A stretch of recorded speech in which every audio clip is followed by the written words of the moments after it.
From the Bob Mills Weather Center, meteorologist Stephen Nehrenz.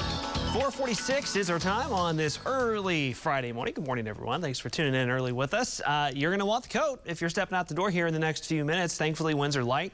The temperature's still cold. Still a little reminder that, yeah, we could still have a couple, cold winter-like mornings this time of year. As we take a look from Jinx, kind of fair sky look right now. Clouds are going to come rolling in. We're seeing a cloud deck, a low cloud deck rolling out of southeast Kansas into northeastern Oklahoma that may end up holding those temperatures down quite a bit later this afternoon. But of course, it's cold enough whether you're clear or cloudy this morning. 30s north, low 40s to the south. Some spots around Veneta and Osage County, or I should say Cray County, Osage County up in southeast Kansas have been at or below 32 for at least a brief period of time this morning. For you folks that maybe have gotten some early gardening going or have seen things kind of spring to life here with the spring warmth we've had already, we're going to have some colder mornings, it looks like heading into early next week for portions of spring break for a lot of kids here in Green Country.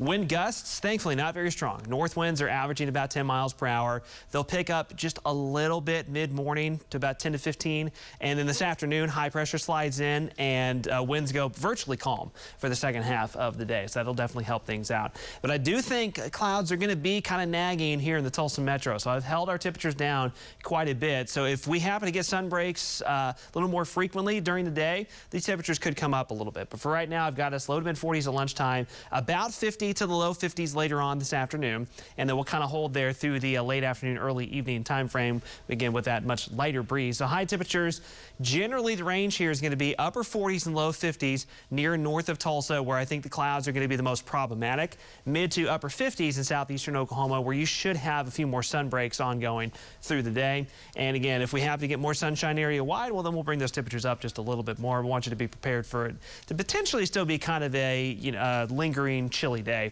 across the area. That's what I'm showing on Future View, that lingering cloud mass, cloud deck hanging in. Tomorrow morning, clouds thicken back up, strong southeast winds, and in the morning hours, notice a little bit of drizzle or showers are showing up. Nothing all that measurable, but we could have a couple scattered showers. The far southeast Kansas, extreme northeastern Oklahoma. You could have a brief downpour in the morning as moisture surges back in.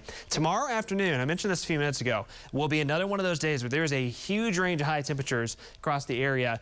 East of Tulsa, you're likely going to hold in the 50s. Tulsa, I've got us at about 60, but right on the razor-thin edge of much warmer weather, 70s west of Tulsa as the storm system comes racing in. And that system will be a focal point for some scattered showers and storms Saturday evening and Saturday night. It looks like east of Tulsa and then also south and east of Tulsa. One or two of those could be strong to severe, and then we may have a trailing shower behind that cold front into Sunday morning. So just be aware in that Saturday night time frame, not everyone's going to see a storm, but if a couple stronger ones can get going, they could have some hail and wind potential with them Saturday night. Of course, Saturday night is also spring forward. We've been talking about that all week.